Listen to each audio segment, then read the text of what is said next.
unfair rule. It doesn't deserve to go forward. We ought to have a real debate on Afghanistan, and I hope my colleagues on both sides of the aisle will stand with me, and I reserve the balance of my time.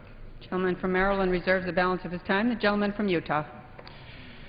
Madam Speaker, as we discuss the amendments that we've made to a bill whose purpose is to shape the future of our services and how they will function, not necessarily every kind of tangential issue, I would like to yield as much time as he may consume to the chairman of the full Rules Committee, Mr. Dreyer of California. Gentleman from California recognized for as much time as he may consume. Madam Speaker, let me begin by thanking my friend for his superb management of this very important rule. I'm happy to see my very good friend and very thoughtful colleague from Washington, the distinguished ranking member of the Committee on Armed Services here, and I know Mr. McKeon and his team have been here as well, and I want to extend appreciation to them for their hard work in putting together a bipartisan package which will deal with what I argue is the one thing that only the federal government can do.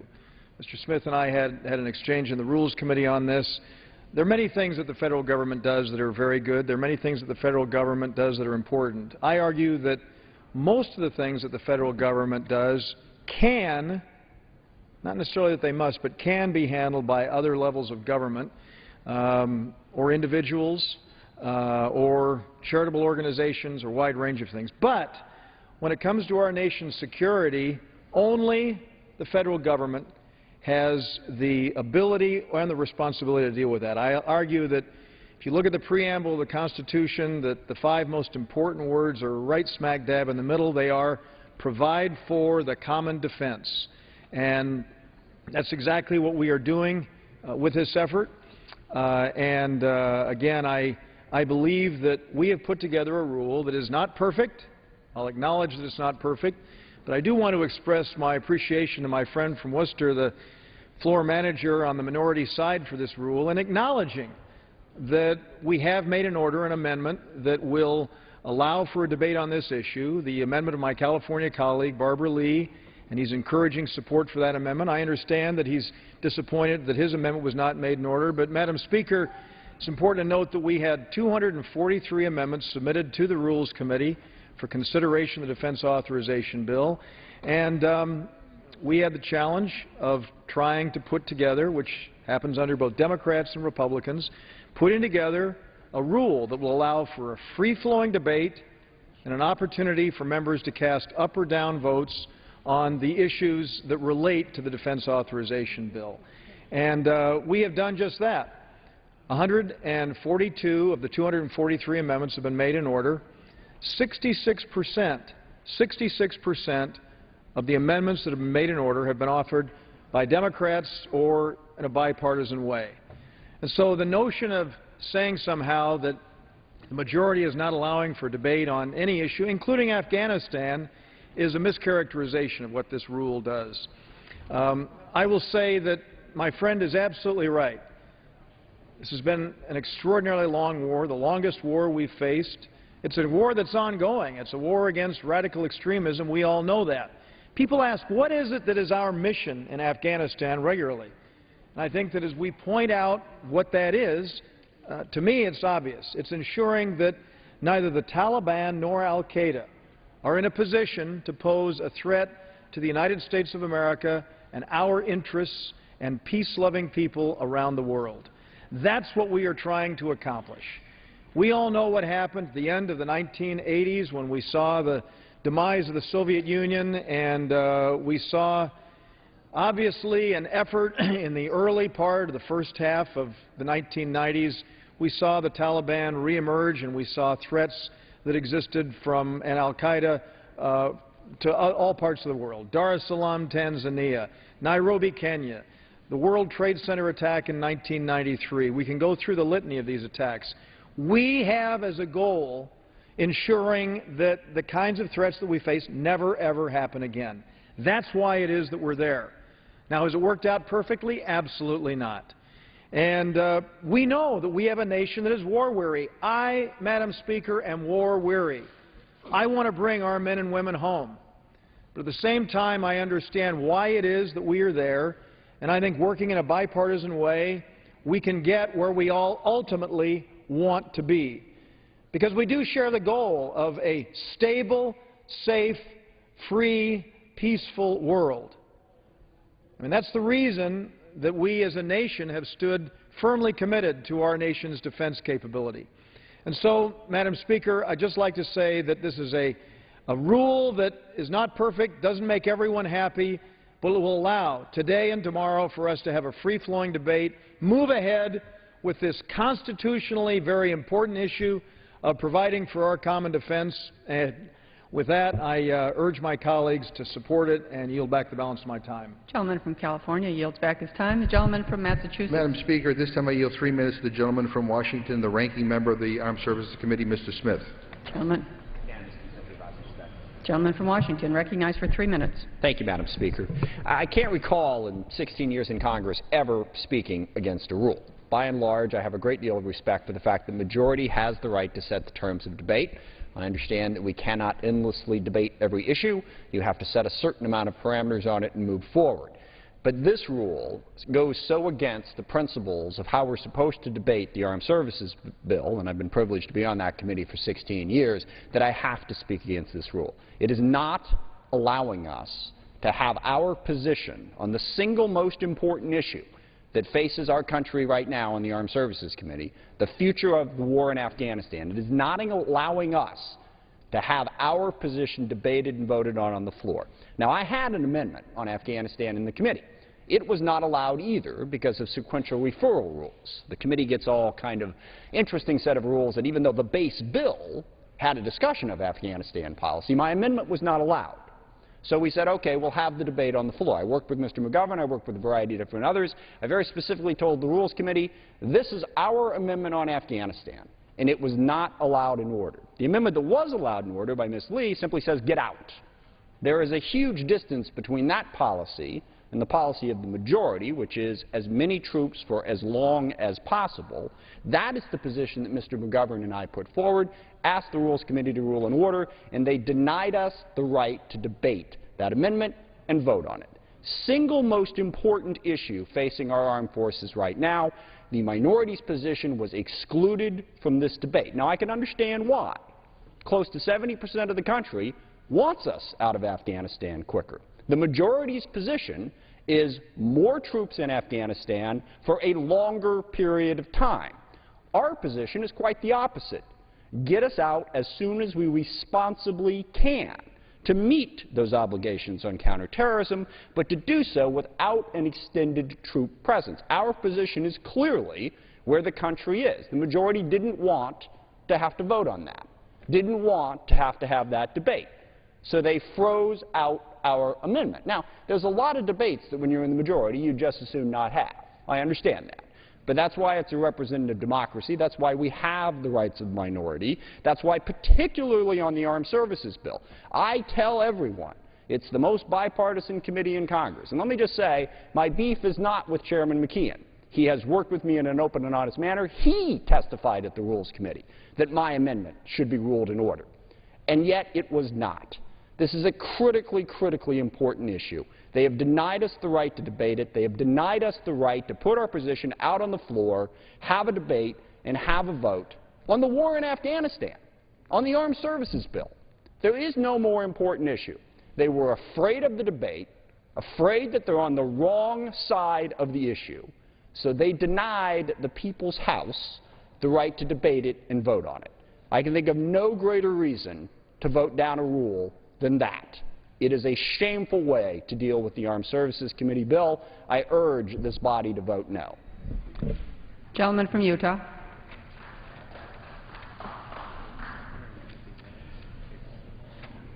Madam Speaker, at some point I will make some comments as to the history of what we are trying to do, but I'd like to get a few of the other issues that are amendments before us covered before we collapse into what appears where the direction we are going. And because of that, I'd like to recognize one of the members of the Armed Services Committee, who is indeed chairman of one of the subcommittees and does the yeoman's work, especially with our missile defense system, the gentleman from Ohio, Mr. Turner, to speak for 3 minutes on an issue for him. Gentleman from Ohio, recognized for 3 minutes. Thank you, Madam Speaker. I want to thank Mr. Bishop for his leadership in this and the issues of our national security. And I'm here today to speak in support of this year's National Defense Authorization Act and this rule. This bill is a reflection of the committee's aim to both support the defense of our nation and our men and women in uniform. Two provisions in this bill are of particular interest to me. One, it relates to the prevention of sexual assault in the military, and the other pertains to protecting the child custody rights of our deployed service members. As the chairman of the Military Personnel Subcommittee, Joe Wilson has been a steadfast advocate for these issues. His commitment is reflected in this year's bill, and many more will be preceding it. I also look to thank his professional staff, John Chapla and Jeanette James, who have both been instrumental in this legislation. This year's bill contains several provisions that aim to improve military culture and climate as it relates to sexual assault. Included are provisions that require the disposition of sexual assault cases at a higher level authority than currently required. It also requires the creation of special victims units that specialize in investigation of sexual assault cases. A Sexual Assault Advisory Council will be created that will bring in experts to advise the Department of Defense and their Sexual Assault and Prevention Office on sexual assault policy. These provisions build upon the years of bipartisan committee work. Today's military has sustained the longest war in our country's history with an all-volunteer force. Both men and women have left their family and children at home and sacrificed their lives for our country in order to make the world a better and safer place. Yet many of these same service members face the terror of sexual assault within their own ranks. To combat this problem, we included a provision in a past National Defense Authorization Act to establish a Sexual Assault Prevention Office and to make victim advocates more accessible to our men and women affected by this terrible crime. We have made communications between victims and advocates privileged. In the past, these conversations could be used against them in court. We mandated that the SAPRO director have the rank of a general officer in order to maintain the level of authority necessary to carry out the responsibilities inherent to the position. We instituted a law requiring that military protective orders be made standing orders and that civilian authorities be notified when a military protective order is issued and affects off-base personnel. Lastly, we have worked with the Department of Defense to create a policy that requires a general officer review of any denial of base transfer to victims of sexual assault. It is our intent that these new laws empower sexual assault victims and make the armed services a safer place for all who serve. And I want to thank Mary Lauterbach from my community, who lost her daughter, who was murdered by a fellow Marine after making a sexual assault allegation. Another issue of child custody. Service members risk their lives in support of contingency operations that keep our nation safe. State courts should not be allowed to use a service member's prior deployments or the possibility of future deployments when making child custody determinations. The provisions in this bill will amend the Service Members Civil Relief Act and protect service members against this injustice by providing a national uniform standards. State laws differ on the questions of whether deployment or the potential for deployment can be used as a criterion by courts, and many states have no laws at all. I encourage passage and support of this and thank Joe Wilson for the inclusion of these two important provisions. Thank you. Gentleman's time's expired. The gentleman from Massachusetts. Madam Speaker, at this time, I'm proud to yield 3 minutes to my Republican colleague, the gentleman from North Carolina, Mr. Jones. Gentleman from North Carolina, recognized for 3 minutes. Madam Speaker, I thank the gentleman from Massachusetts, and I want to start my comments with his close. As he closed President Eisenhower, I would like to begin my comments by quoting President Eisenhower. When he said he was leaving office, he said, "Beware the military-industrial complex." Madam Speaker, it doesn't make any sense when our kids are dying, losing their legs, that we're going to have a 20-minute debate on Afghanistan. We ought to be having a full day of debate on Afghanistan, quite frankly. We've spent $1.3 trillion in Iraq and Afghanistan. Over 6,400 Americans have died. That's why I rise with my friend, Mr. McGovern, and I will tell you I will vote against the rule today because it denies the American people a full debate on why our young men and women are dying for a corrupt leader named Karzai. Madam Speaker, we can't even audit the books in Afghanistan. And I think about the fact that those Marines I saw recently at Walter Reed over in Bethesda, 2 had lost both legs. They're from my district, Camp Lejeune. One was a Lance Corporal, lost 1 leg. And he said to me, "Congressman, why are we still in Afghanistan?" I said, "Sir, I don't know. I'm trying to, with friends from both sides, trying to get you out of Afghanistan." But no, we're going to stay there because we won't even take the time to debate Afghanistan on this bill. It doesn't make any sense. I took the McGovern Amendment and sent it to my advisor, who is a former Commandant of the Marine Corps, and said to him, Mr. Commandant, what do you think about this approach by Mr. McGovern and myself? He emailed me back and said, you're on track. Bring it up and debate it in the House, and we can't even do that. Let me quote a Special Operations Officer in Afghanistan today. He emailed this to me yesterday. If you ask me if it's worth one American life to build governance here in Afghanistan, I would say no. They're on the ground, Madam Speaker. They're on the ground fighting for this country. This week, we lost 7 American lives in Afghanistan. We owe it to them to at least debate a realistic future course for the war. What we're doing today and tonight and tomorrow is not realistic, because there are those in this House of Representatives, for whatever reason, want to stay there 15 years and 20 years. That's why we today owe it to the men and women in uniform, to the families whose kids have died, and really more so, Madam Speaker, to the kids who came back with their legs gone. I've seen 5 kids at Walter Reed that have no body parts below their waist, and they're living, and they will live. We owe it to the American people to debate the future course in Afghanistan, and I'm sorry that my own side, many in my own side, would not allow this amendment to get to the floor so we could have an honest debate. And we could say to the American people, we care about your $10 billion, we care about your sons and daughters, and it's time to stop seeing them give their life for nothing in Afghanistan. I'll yield back. Gentleman from Utah. Please yield 2.5 minutes to the gentleman from Missouri, Mr. Graves. The Chair will remind all persons in the gallery that they are here as guests of the House and that any manifestations of approval or disapproval of proceedings is in violation of the rules of the House. Gentleman from Missouri.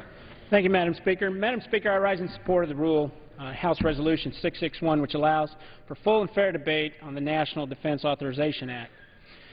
Given that the federal government spends over $500 billion each year through contracts, the federal procurement market is incredibly important to small businesses. Improving small businesses' opportunities for federal contracts is a triple play. Small businesses win more contracts, workers win more jobs, and taxpayers win because small businesses bring competition, innovation, and lower prices to save the government money. H.R. 4310 ensures that small businesses have greater opportunities to compete. It increases the small business goal from 23 to 25%, which could mean up to $11 billion in new small business contracts. It improves the quality of the federal contracting workforce. It cracks down on deceptive entities hiding behind small businesses, making it easier to catch fraud and abuse, and simplifies the rules for small businesses. And it addresses the top complaint I hear more than anything else, and that's unjustifiable contract bundling. These reforms reflect the work of the Small Business Committee, which held 10 hearings and 2 markups on these issues, and the Armed Services Committee's own efforts to do better by small contractors. Over 20 trade associations have offered their support to the changes. I want to thank Chairman McKeon, Ranking Member Smith, Mr. Schuster, and Mr. Larson and their staffs for the assistance in bringing these provisions to the floor.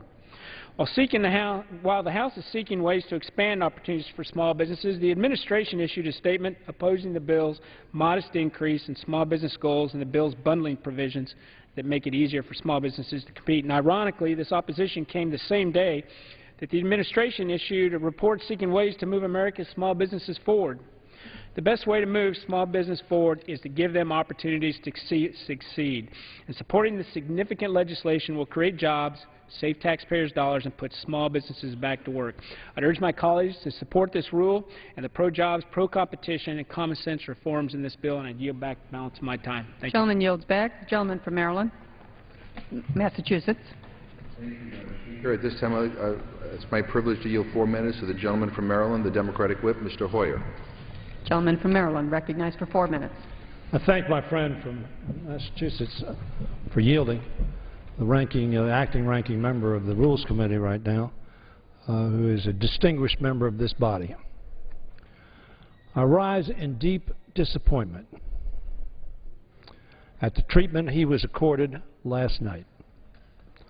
Unworthy of this body, unworthy of the Rules Committee, and unworthy of the character and integrity of the gentleman from Massachusetts.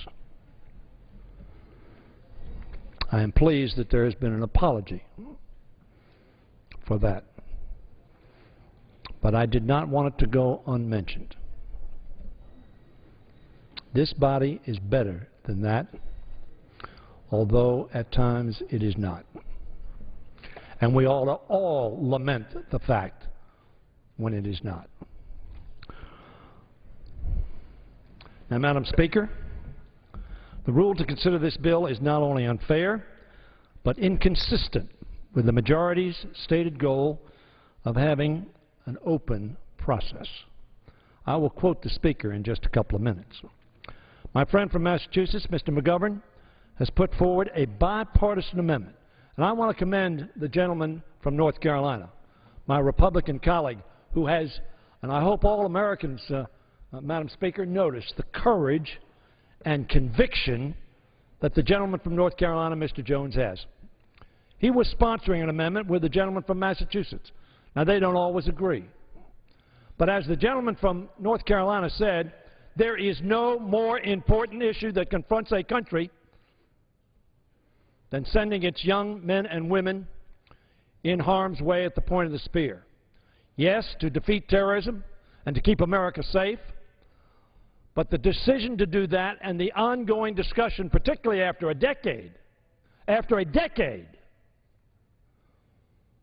certainly the American people would expect a full-blown discussion, debate, and airing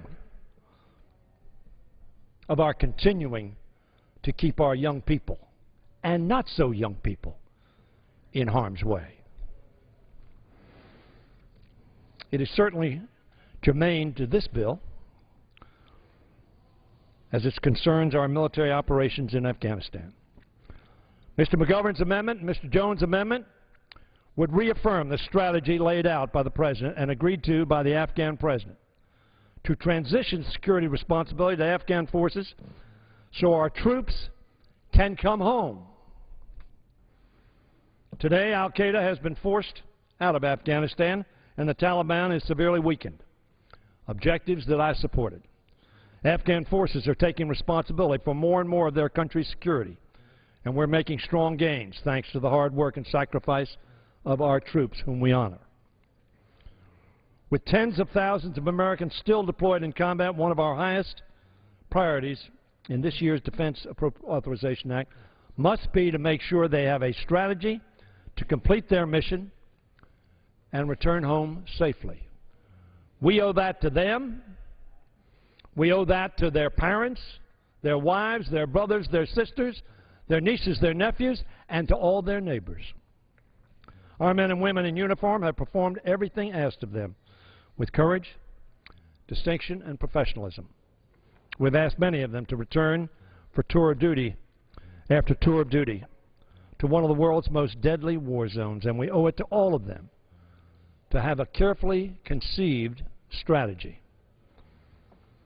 Mr. McGovern's amendment would not tie the President's hands and would help place us in the strongest possible position to combat terrorism around the world. May I have an additional minute? Yield the gentleman additional 1 minute. Gentleman's recognized. I understand that everybody may not agree on Mr. McGovern's formulation.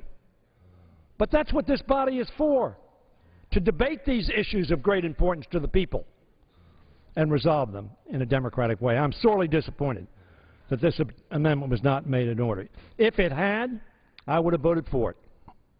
In September, Speaker Boehner himself said the following. And, Madam Speaker, it's important what the Speaker said, and I agree with what the Speaker said. He said this: I have no fear in allowing the House to work its will. I've long believed in it, and I continue to believe in it. The actions of the Rules Committee last night were inconsistent with that conviction.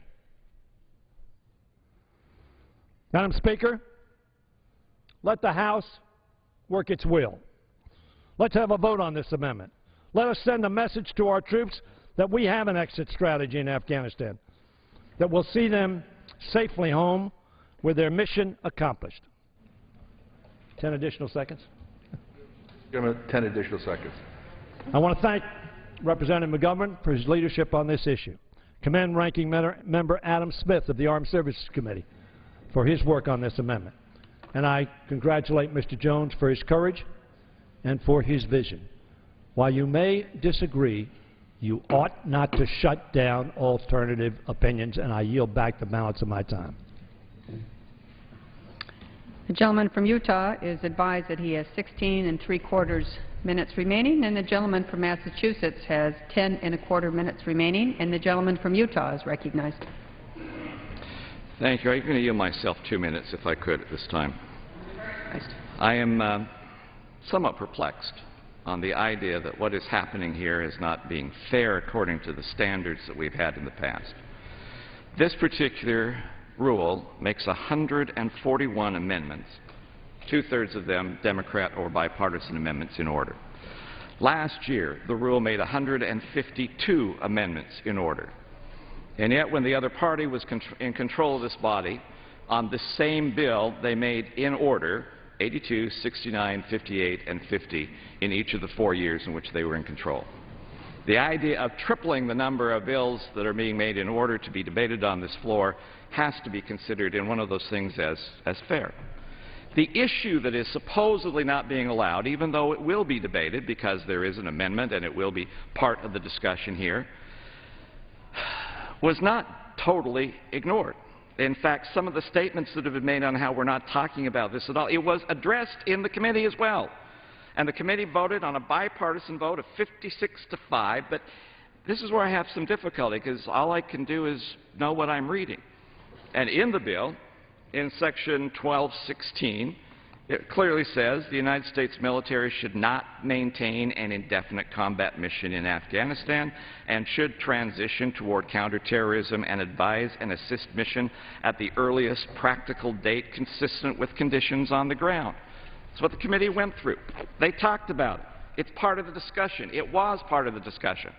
It can be part of the discussion in alternative bills other than this particular one, which we have to have if indeed you want to fund the military and pay their salaries and pay their health care and provide the shape of the future military. That's what the purpose of this bill is. To say that we are denying any kind of access just does not meet with the reality of what is in the base and what has been done and what will be done in other particular venues. I reserve. Gentleman reserves. Gentleman from Massachusetts. Madam Speaker, this time it's my pleasure to yield to the gentleman from California, Mr. Miller, for 1 minute. Gentleman from California is recognized for 1 minute.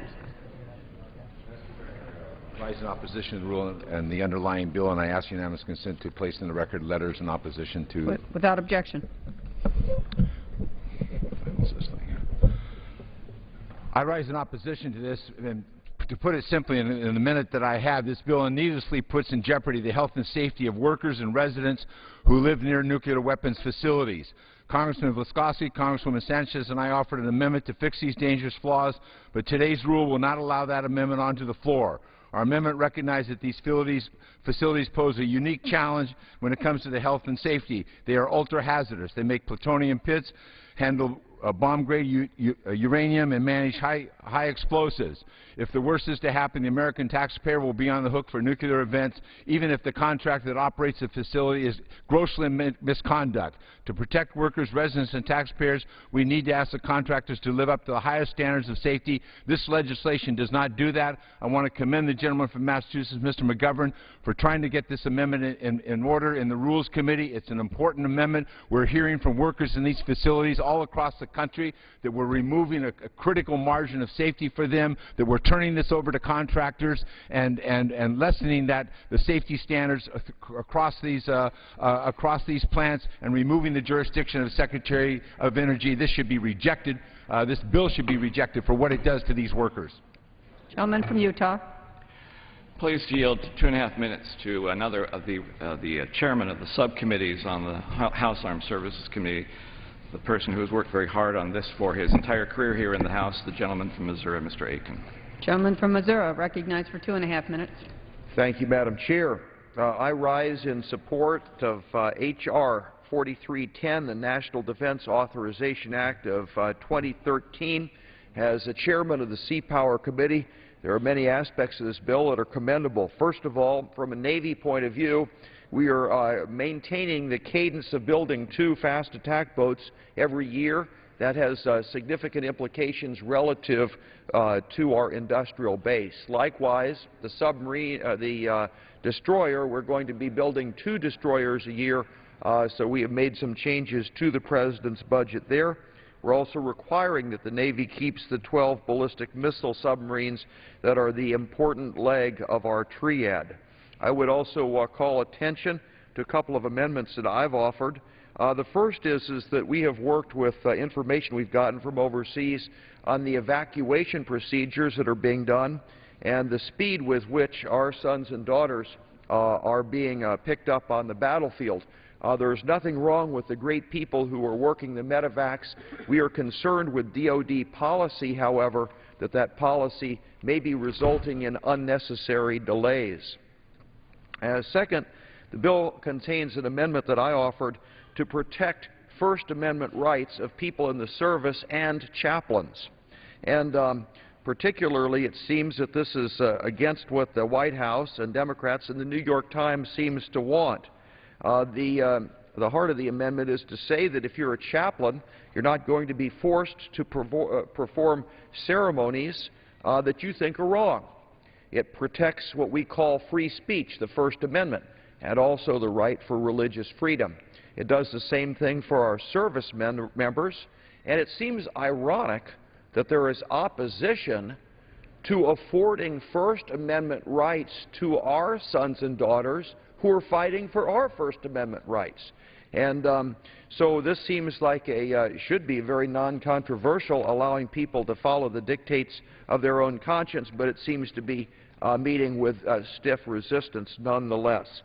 And lastly, I wanted to make sure that in this bill we make it absolutely clear there's nothing in this bill which gets in the way of our habeas corpus rights in America, and that no American citizen can be unlawfully detained, and that the right of habeas corpus is a constitutional right, is in no way abridged by this bill. I yield back. Thank you, Madam Chair. Gentleman yields back. Gentleman from Massachusetts. Madam Speaker, you have 1 minute to the gentleman from California, Mr. Garamendi. Gentleman from California for 1 minute. And the gentleman is recognized. This morning in California, in Marysville, a young soldier will be laid to rest. One of many. The most important issue facing this nation, the Afghanistan war, continues on. We have 10 minutes to debate our view of how that should end. Ranking Member Smith proposed in committee an amendment that would rationally bring down and end this war. He was refused the opportunity, the ranking member, the opportunity to even be heard in committee. And now we are faced with the language in the bill that extends this war indefinitely at a cost this year of $88 billion and the same level interminably into the future. This deserves a robust debate. What is the role of America in Afghanistan? How long are we to continue there? Unfortunately, that debate is truncated and will be terminated by the majority in an unsuccessful way that extends the war. Why would we do that? Apparently for reasons that are not understood. I yield back my time. Gentleman yields back. Gentleman from Utah. Thank you, Madam Speaker. I'd urge the gentleman to read page 544 in the base bill to answer his question. I'm pleased to yield a minute to the gentleman from Illinois, Mr. Walsh. Gentleman from Illinois, recognized for 1 minute. Thank you, Madam Chair. I rise in support of the rule. As a small business subcommittee chairman, I know how important small businesses are to the future of our great nation. They are the engine of this economy and the key to pulling America out of this economic recession. But, Madam Chair, small businesses are also vital to our armed services. Over $500 billion in federal contracts are awarded each year, and 70% of those dollars are awarded by the Department of Defense. It is vital for taxpayers and the military that small businesses compete for these contracts. Small business entrepreneurship will provide our brave servicemen and women with the equipment that will best enable them to defend this country and our families. It is clear that the Armed Services Committee shares this dedication to small businesses. I am proud that they've chosen to include the bipartisan Small Business Protection Act in the NDAA. Mr. Connolly and I introduced the Small Business Protection Act to guarantee that American small businesses are not driven out of the competition for government contracts. I cannot stress enough the vital role American small businesses play in the success of our military and the future of our country. It is imperative that my colleagues on both sides of the aisle come together and support American entrepreneurship and small business. Madam Chair, I yield back the balance of my time. Gentleman yields back. Gentleman from Maryland. Massachusetts. Thank you, Madam Speaker. I yield 1 minute to the gentleman from Oregon, Mr. DeFazio. Gentleman from Oregon is recognized. Thank you, gentlemen. There's one agency of the federal government that has never been audited and is unauditable. It happens to be the Department of Defense. Last year, Representative Garrett and I snuck up on him with a little amendment on the appropriations bill to require an audit of the Pentagon. Not too much to ask when they spend $600 billion a year, none of which they can meaningfully account for according to the GAO. They can't reconcile their books. It was stripped out in the conference committee. Senator Ayotte from New Hampshire got one on the authorization bill, stripped out in the conference committee. Now this time they're acting proactively. They're prohibiting us to bring an amendment to the floor of the House that would require, and we're letting up on them a little bit, that 3 years from now, the Department of Defense, that's $1.8 trillion from now, should have to pass an audit. And they're saying, no, no, no, no. They can't be required to do an audit until they spend $3.6 trillion in the year 2017. This is an abuse of the American taxpayer, an abuse of our servicemen and women. The waste that goes on at the Pentagon has to stop. We need a meaningful audit. Gentleman from Utah. Reserves. Reserves. Gentleman from Massachusetts. Madam Speaker, I yield 1 minute to the gentleman from Texas, Mr. Doggett. Gentleman from Texas, recognized for 1 minute. Thank you. Well known as Military City, San Antonio has accomplished a traumatic but successful conversion of Kelly and Brooks Air Force bases. Now the Pentagon is recommending that we have another round of base closures. Let's first guarantee that we apply the same rigorous base review standards to military facilities outside the United States as they would apply inside the United States. Today, I offer an amendment acceptable to the committee, similar to the approach recommended by Senators Tester and Hutchison, that requires the Department of Defense to thoroughly examine the potential benefits and savings realized by closing outdated or excess overseas military bases. Both the Government Accountability Office and the Congressional Budget Office say that maintaining these facilities overseas are far more expensive than our stateside operations. So while many of the 585 military bases that we have around the world may be necessary, let's ensure that the Department thoroughly scrutinizes each of them and verifies that they're essential to our national defense. I urge my colleagues to support this amendment. I yield back. Gentleman from Utah. Reserves. Reserves. The gentleman from Massachusetts. Can I inquire how many more speakers the gentleman from Utah has? I'm not quite sure. Okay. Some are saying they're coming down here. I'm not quite sure. All right. At this point, Madam Speaker, I yield 1 minute to the gentleman from Vermont, Mr. Welsh. Gentleman from Vermont is recognized for 1 minute. Thank you, Madam Speaker. I thank the gentleman. It is a failure when Congress will not allow debate on the most important issue in this bill, and that is the policy in Afghanistan. Congress has been failing the American people. We haven't paid for that war. We haven't even debated how to pay for that war. It's been on the credit card for 10 years, over $1 trillion, and by refusing to allow us to debate the McGovern Amendment, which is about the policy, we now won't even debate the policy. So we don't pay for it, and we don't even debate the wisdom of the policy. That's a grave mistake. The reality is the war in Afghanistan is over. It's time for Congress to end it. The President has set a date, 2014. What's magic about that? The Afghans have to step up and assume responsibility for their future. And we have to have a debate as to whether or not we should bring those troops home sooner than 2014. We owe it to the American taxpayer, we owe it to the American men and women who are serving, and we owe it to our own responsibility to debate the important public issues of our time. I yield back. Gentleman from Utah. Reserves. Reserves. Gentleman from Massachusetts. Thank you. Madam Speaker, at this point I'd like to yield 1 minute to the gentleman from Ohio, Mr. Kucinich. Gentleman from Ohio is recognized for 1 minute. To start the war in Iraq, Congress was lied to. To start the war in Afghanistan, Congress was misled. To start the war in Libya, Congress was ignored. To start the war in Iran, language has been hidden in the NDAA.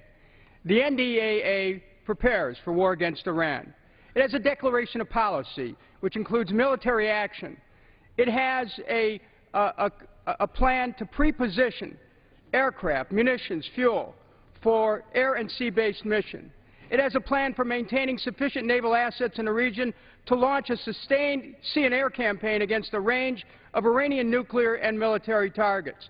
This bill prepares for war. Someone will say, well, it doesn't authorize war. This bill prepares for war. Even if it's amended, it prepares for war, and we need to vote this bill down because it prepares for war with Iran, which would be devastating to this country's interests. Gentleman from Utah. Reserve. Reserves. Gentleman from Massachusetts. Madam Speaker, this time I'd like to yield 1 minute to the gentlewoman from Texas, Ms. Jackson Lee. Gentlelady from Texas, recognized for 1 minute.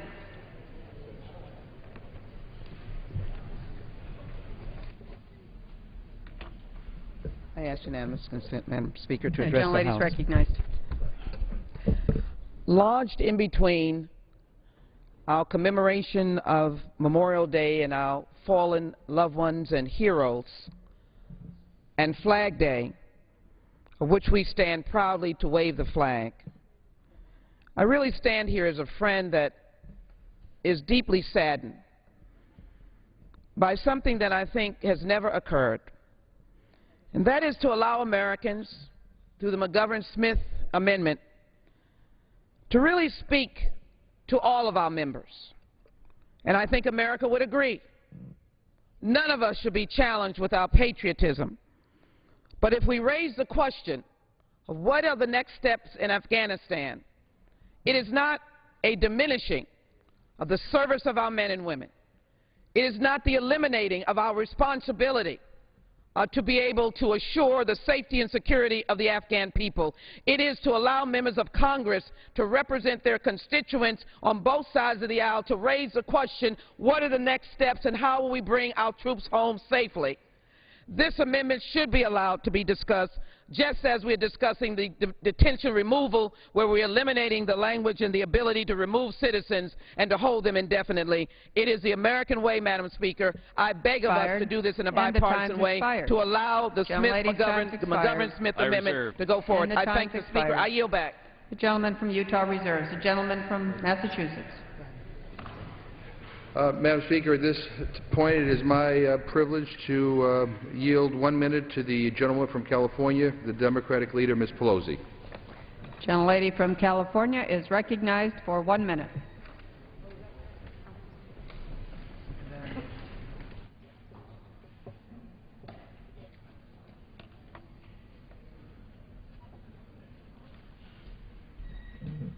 Thank you, Madam Speaker. I thank the gentleman for yielding, and I thank him for his leadership year in, year out to clarify what our mission is, to make sure that we honor our troops, and honor them means not having them stay in harm's way any longer than is necessary for our national security. Madam Speaker, I rise today in opposition to this rule, and I do so with some level of sadness, because when we're talking about the defense of our country and the oath we take to protect and defend the Constitution, I would have hoped under this bill we could have had on the floor the appropriate discussion of what is happening in Afghanistan. I rise today just having returned with a bipartisan, all-women congressional delegation to Afghanistan. It's our traditional Mother's Day visit to our troops wherever they are in combat, and this year in and year out we've recently been going to Afghanistan. Iraq before that. The purpose of the trip this time was to have conversation with certainly the President of Afghanistan, President Karzai, as the first congressional delegation into Afghanistan following the signing of the Strategic Partnership Agreement between President Obama and President Karzai. But our main purpose of the trip was to visit our troops, to thank them for their service and their sacrifice to keep America's families safe on Mother's Day and on every day in the year. Further purpose was to thank, in particular, our women who were in service there, our mothers in combat, and, believe it or not, our grandmothers who are in the war zone. We met a mom who has a baby 16 weeks old. I had the honor of pinning a ribbon on a newly appointed captain, a woman captain of 6 children, 4 to 14, at home in the 10th month of her 1-year deployment in Afghanistan. Our women in the military serve our country very well. They strengthen our national security, and we are grateful to them and their families, and we are grateful to all of our men and women in uniform. They are the 1% that we should care the most about and focus on. You hear a great deal about the 99% and the 1%. Well, this 1% is less than 1% of our men and women in uniform, and a little higher than that when they come home. And what we say in the military is, on the battlefield, we leave no soldier behind, and when they come home, we have leave no veteran behind. And we'll be meeting with our veteran service organizations today as this bill is being debated. So I wish that the rule would have allowed for the consideration of the McGovern amendment. I was surprised, frankly, and I'm rarely surprised around here, but I was surprised that that discussion could not take place on this floor in the form of approving that amendment, because it is in furtherance of what has happened in the strategic partnership. I can tell you this on the basis of our trip, and we have to be careful when we return congressional delegations from a trip that we don't read too much into our own observations. But what we did here that was different from before, going every year, is that our troops leadership is fabulous. General Allen is so great, and the other generals and commanders who serve with him. They are preparing for the timetable spelled out in the President's Strategic Partnership Agreement signed by the 2 presidents. On the civilian front, and what we are doing with USAID and our Americans who are serving there, as well as the coalition forces and friends who are helping in Afghanistan, are working along the path of this strategic partnership, and then the civilian part to go beyond that. So really, I come home more encouraged than ever that it is possible for us to accomplish our mission, which is the protection of the American people, to do so in a way that comes to an end. It's never over as long as our protection of the American people is an endless commitment, but at least the commitment of that many troops on the ground in that country is one that we can say that soon we will bring our troops home safely, and that hopefully will be soon. So the timetable that Mr. McGovern has in his amendment is in sync with what that partnership is. There's other language in the bill, frankly, that I think confuses the issue, and that's why the clarity of debate would have been helpful. I am glad that the amendment by Mr. Smith, the ranking member, that is bipartisan amendment, will be able to come to the floor, which addresses the detention issue, and we'll have a fuller discussion of that when that amendment comes to the floor.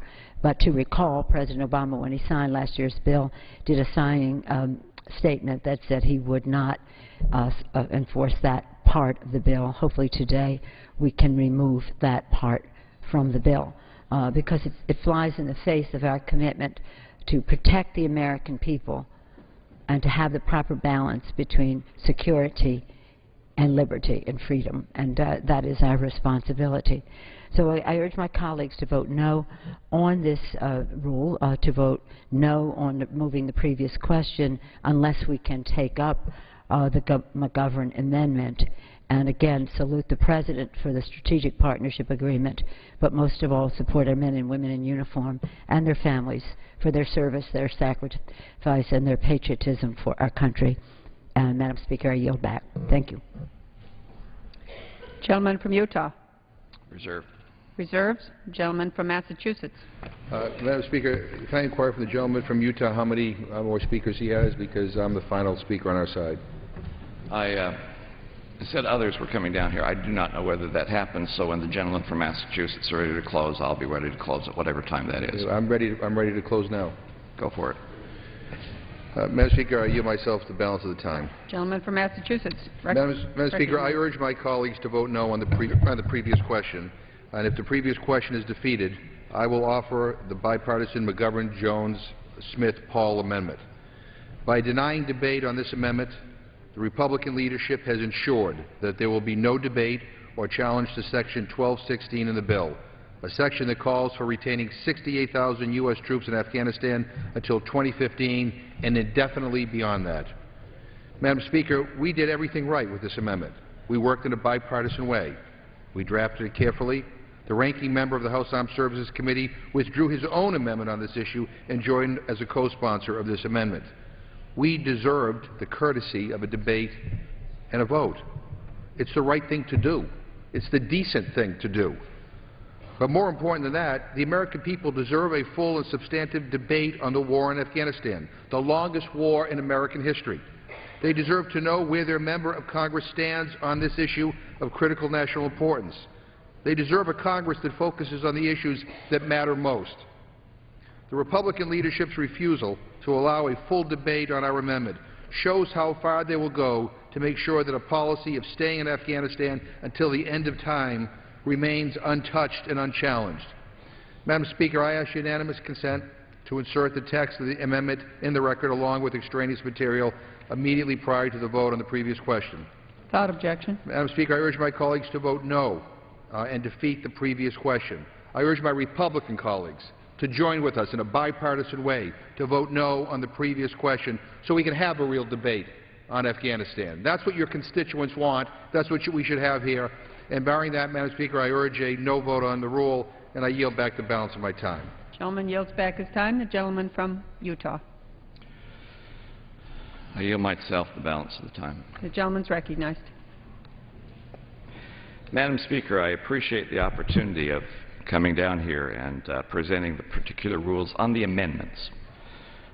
I take a little bit of umbrage at the idea that the amendment process that we are authorizing in this rule is not necessarily fair. I would remind people that it took 3 years under the prior Speaker before they authorized as many amendments as we are authorizing just this year alone in this particular bill. It's 141 amendments covering a vast variety of issues. Sometimes get the impression from some of the comments that made that we're not going to be talking about Afghanistan. That's totally wrong. There is an amendment made in order about that issue. It's given twice the amount of time on that issue as any other issue that's before us here. It is there. The debate will take place. The debate will happen. It may not be the actual verbiage or the pride of authorship that some wished, but it will be there. Indeed, in this hour of discussion, we have talked about that as well, as was done in the Rules Committee, as was done in the Base Committee. There is a section, page 544, which does talk about the President's proposal in Afghanistan. One of the things we have to remember is why we're doing this bill at all. This is one of those significant issues. We talk about a lot of stuff on the floor of the House. We introduce a lot of bills on the floor of the House which have very little to do with our core constitutional responsibilities. This is not one of those. During the Articles of Confederation time, the United States was faced in a situation where we had fewer than 800 men in our military capacity. We had no Navy to protect our shipping. Since we had not paid off the Tory debt, we were in breach of the peace treaty that ended the Revolutionary War. Therefore, British troops were on American soil. There were British forts on American soil. There was a military force on our northern border which was threatening us, and the British were supplying with impunity weapons to Native Americans who were opposed to the government of the United States. And what the United States could do about it was absolutely nothing. We couldn't do squat. Therefore, when the Constitution was actually debated, I don't think it is any insignificant issue that over half of the issues and powers that granted to Congress in Section 8 dealt with the defense of this country. Indeed, the Constitution was in major part about how we defend this country. This issue before us today, this bill, is on how we shape the military of the future and the military of the present, how we defend this country. I'd remind people that before World War II started, we had made a decision in this country we didn't need fighter jets anymore, so we cut production of them. And when the war started, we were unprepared. Our fighter bombers suffered enormous casualties in those first runs in Europe. In fact, we suspended our bombing runs until we could produce the fighters to accompany those bombers that were necessary to protect our young men and women who were fighting in World War II. We don't have the luxury of being unprepared in the future. And that is the core of this bill. This bill is about talking about the infrastructure that we have for our military so we are prepared for whatever future may bring. The base of this bill restores approximately $4 billion in authorization of necessary department funding that was recommended by the President for deletion. Some time ago, Secretary Panetta went on record publicly saying the possibility of sequestration would hollow out and have catastrophic impacts on the Department of Defense. It must be avoided, and we agree. This bill attempts to do that. Unfortunately, the Secretary pointed a finger at Congress, saying that we were to blame for this situation. In all due respect, the Secretary was half right. We share in the situation, and we share the need for a cooperative administration, and very particularly a cooperative President and Commander-in-Chief to fix the immediate threat to our national security that could come back by sequestration. We don't need threats of vetoes and of any attempt to roll back the sequestration cuts to the Department of Defense. This is an alarming situation. Many of us in Congress would encourage Secretary Panetta to communicate the urgency of this need to his boss, the President, and try to persuade him not to oppose what we are attempting to do in this particular piece of legislation. We have some military construction replacement projects that were needed yesterday and are being deferred year after year, pushed so far into the future as to render them meaningless. We can no longer make those kind of mistakes as we did prior to World War II. Our ICBM fleet will be aging out in the next 12 to 15 years, and as of yet, we do not have an adequate replacement policy, nor have we provided the research and development funding needed to a follow-up replacement system. Instead, we are urging what will amount to unilateral nuclear reductions on our part, while China, Russia, India, and others are developing and fielding new and modernized ICBM nuclear systems for their countries as well. Those are the situations which we need to face. That is what is significant. That's what this bill addresses. This bill addresses the funding and infrastructure needs of our military, and we should never lose sight of that core reason for this bill. And amendments, all 141 of them, either have to add to that concept of making the infrastructure viable, or we're talking about tangents. This is not the avenue for those particular places to be. In short, I wasn't short, but in long then, Madam Speaker, that's the purpose of the National Defense Authorization Act. That's what the base bill does. That's what the bulk of the 140 amendments we have authorized do. And we need to proceed without getting lost in the purpose and the intent of this particular process and why it is so important. It is our core constitutional responsibility, and we need to take it seriously. And all the other issues that were talked about will be addressed. And the issue of our policy in Afghanistan, which has multiple opportunities to be addressed, will be addressed on the floor. There will be an amendment made in order. There will be twice the amount of time on debate on that as any of the other significant issues of how we shape our military forces. And the reason it is so significant is because we're not talking about what the military will be in the month of August of this year. The decisions we make on the infrastructure of the military today influence what our military will be in 15 to 20 years. And that also influences what diplomatic capacities and opportunities we may have 15 or 20 years from now. And that's why it is so significant. And we cannot lose track of what is the purpose of this bill, and any amendment that distracts us from that is not productive in what we are trying to do. I'll say this one more time. This is a fair rule. We have made 140 of the 240 amendments that were proposed in order. It covers a great variety of issues that perhaps should have been covered in the committee as well, but they will be covered again here on the floor, including what we are doing as a policy in Afghanistan.